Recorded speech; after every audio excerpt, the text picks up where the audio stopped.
Hi YouTube!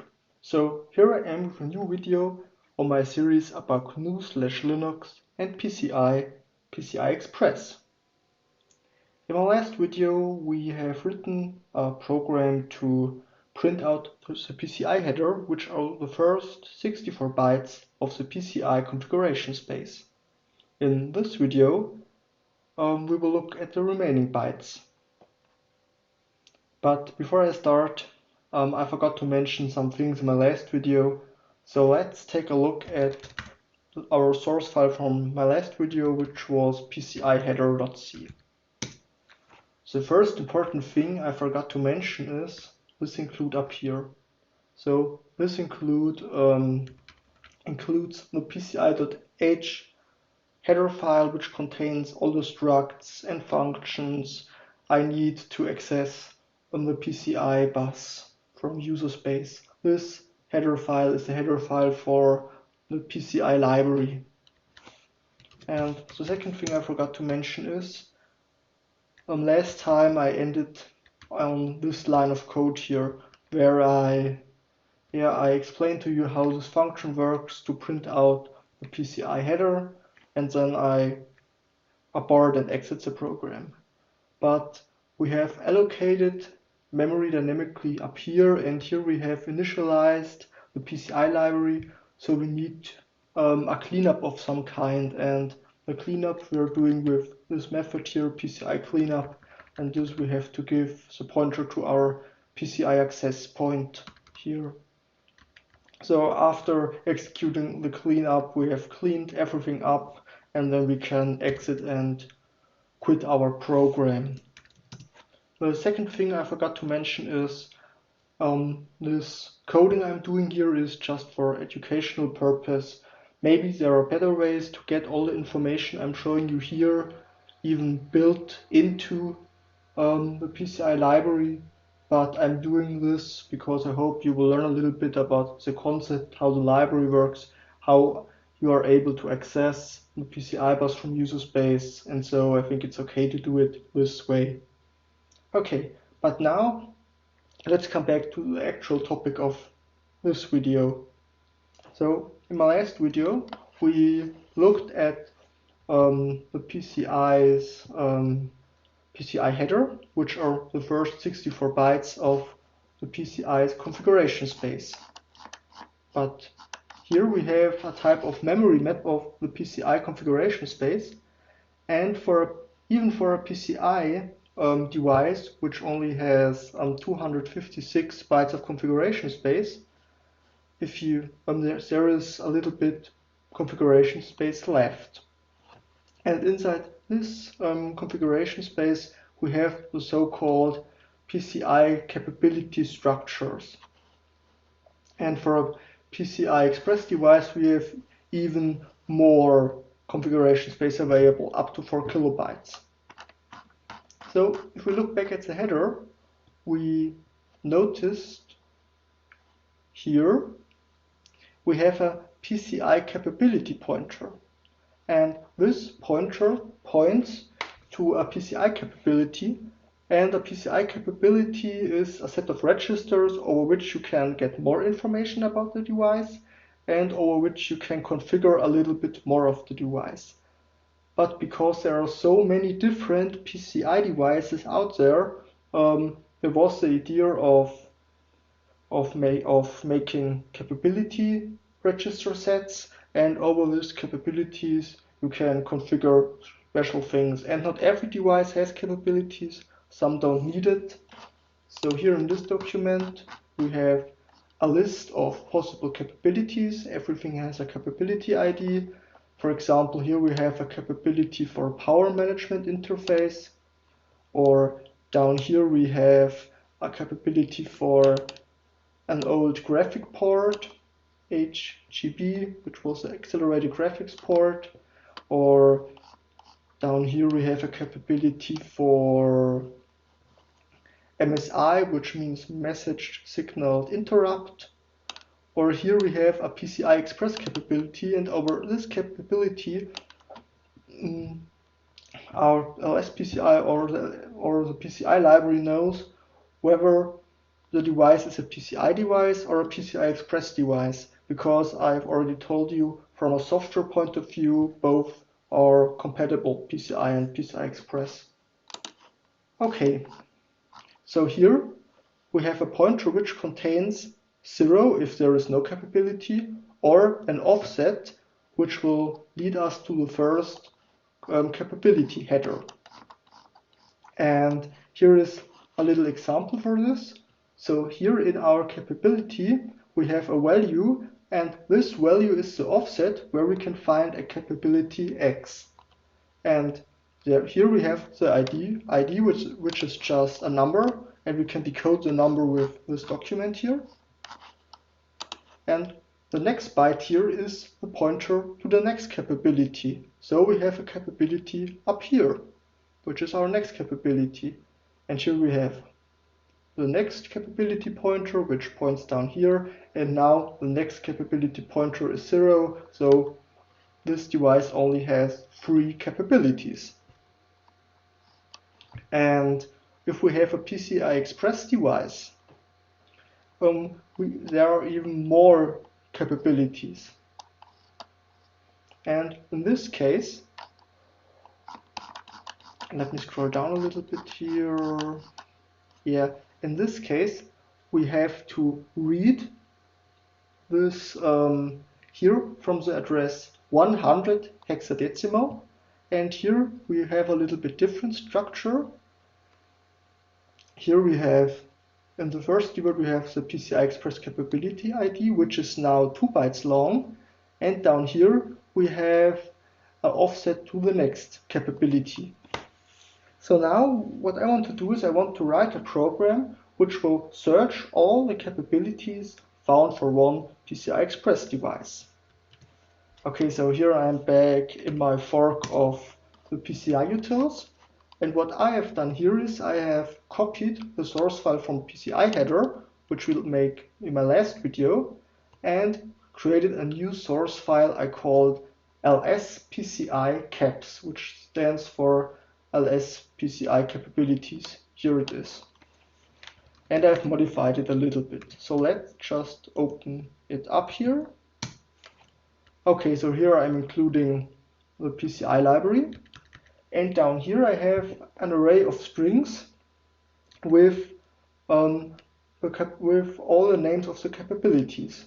So the capability which belongs to ID1 is the PCI Power Management Interface. Down here we have the PCI Express capability, and so on. And it's sorted that the number of the capability is the name. My array index is the ID, and the value on this array index is the name of the capability. For example, 2 would be the accelerated graphic ports interface. And 2 is indeed it. Okay. And I've done the same for the extended PCI capabilities. There are a little bit more capabilities available. Okay, here I have the prototypes for our functions. And I picked my search device function from last time and I just passed it in here. I even kept my convert hex string function. Here we have our function which we will implement in just a minute. And down here we have my main function in which we test if 3 arguments were passed. We will again pass the bus number, the device number, and the function number. If less than or more than 3 arguments were passed, I will exit the program. Okay, here I'm allocating my PCI access. Here I'm initializing the PCI library, and down here I scan the bus. Here I'm converting the bus device and function number from strings to integers. Down here I search for the device. If the device is not found, I will exit my program, and then I will execute my print all capabilities function, which we will implement in just a minute. And down here I will clean up the PCI access point. Okay, So now let's implement this method here. So here I have declared some variables. Here we have our next pointer, our capability ID, our PCI capability ID, and here I have declared a variable. When I find the PCI Express capability, I will set this to 1, and so I know I have to search for extended PCI Express capabilities too. Okay, here I test if my device is valid or if it's just a null pointer, and then I return. And now I can implement my code. So the first thing we are going to do is we have to check if the device has any PCI capabilities. And we can do this by just reading, where I have a PCI header, by just reading, here I go, just reading the capabilities pointer, which is on address hexadecimal 34. So our next pointer is PCI read byte.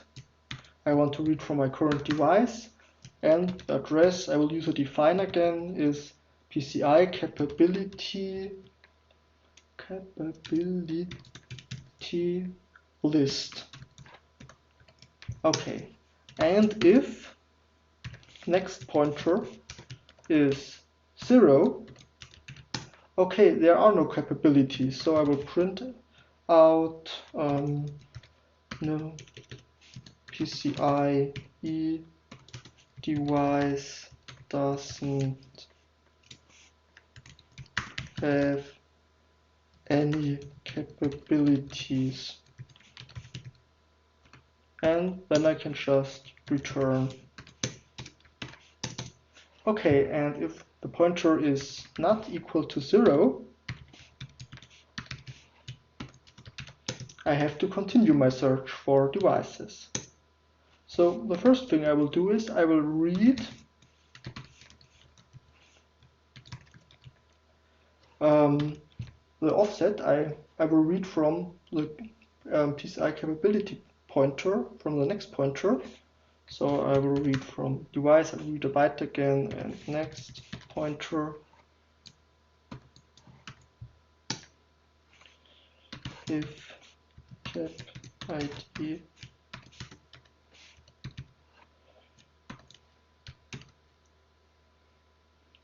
so if I get all zeros, I can't read it.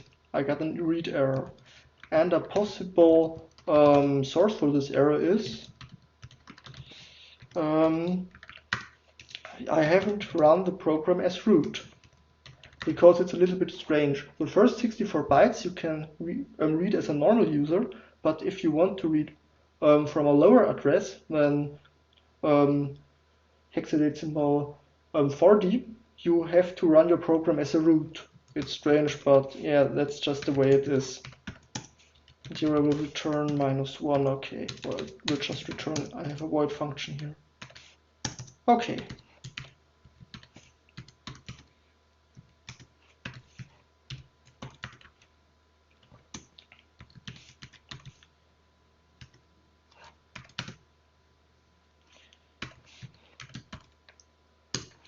So, and if my capability ID is greater than 15, which should be an error, I will set it to 16, and I have set the 16th element of my array to reserved, but normally I should never enter this if instruction here. My program should never enter this point here.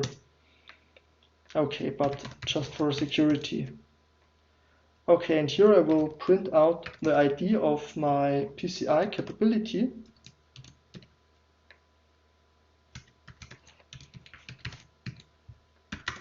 Okay, so I will print up my capability ID here, and I will print the string which contains the description of the capability here. And then the next thing I have to do is I have to get my next capability by reading the second byte from the address where my next pointer is pointing at. And just in case I found the PCI Express capability, which is 16, I will set is PCIe to 1. Okay, so this is, here I have searched for all PCI extended capabilities. And now maybe I have to search for PCI Express capabilities.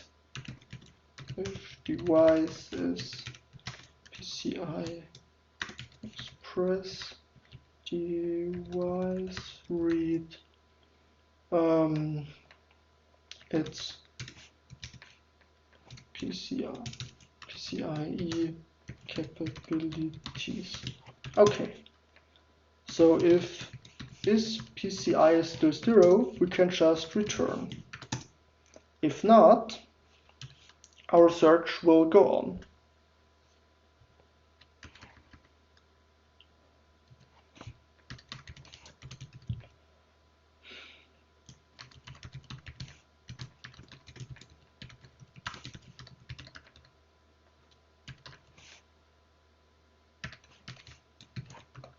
Okay, I forgot something here. Yeah.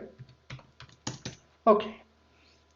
So now I will set my next pointer to the PCI Express configuration, the start of the PCI Express configuration space, which is 100 hexadecimal. And then I will enter a do while loop.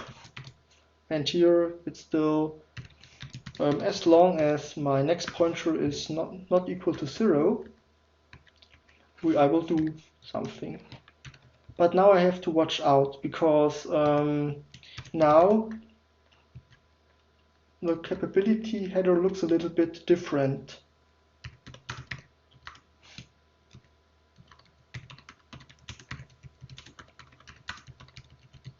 Okay, so now bit 15 down to 0 is our PCI Express capability ID. Bit 19 to 60 is capability version number, but we won't use it here. And bit 31 down to 20 is the next capability offset. So this is our next pointer. So now we have to take care of this. So the first thing I will do is I will read a whole D word with the function PCI read long. Okay, now I have to extract the values I'm interested in, which is the PCIe. Oh, here I have a typo. Cap ID, and I will shift it with 20, so I get only the bits 31 down to 20 to get my offset. And my capability ID is PCIe cap ID and the first 2 bytes. And this is just for safety. If my capability ID is greater than hexadecimal 2C, I've a reserved capability ID, and to be able to display it, I will set this to the maximum value of my array here with the PCI Express capabilities. So it will display reserved as a capability name. Okay, let's go back here. Where I am. Here I am. Okay. So, and now I can just print out my, let's copy it from above. I can just print out my ID and yeah, the loop will continue. Okay, so that's everything. Now let's add this source file to my makefile and try to compile it. I can do this in the same way I've added it last time.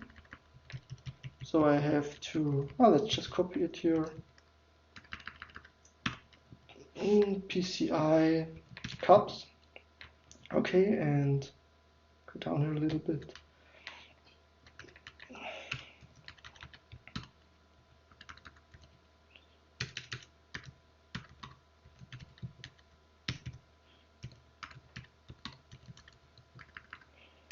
Okay. Okay, now I will try to build everything and let's see if I made a mistake. Okay, oh yeah. Okay, here I have a typo. Here I have forgotten the equal sign. And this has to be PCI Express capability ID. Okay, I've made some mistakes, but nothing too hard. So let's go back down to my function and fix the errors. Okay, here I forgot an equal sign. And here I forgot it too. This should be PCI Express capability. Yeah. And PCI, okay, and here I have to change it to PCI E capability. Caps. Yeah, looks good. Okay. So now we should be able to build it. No? Okay. Okay, I forgot this one here. PCI read byte. Okay, and here I forgot the next pointer.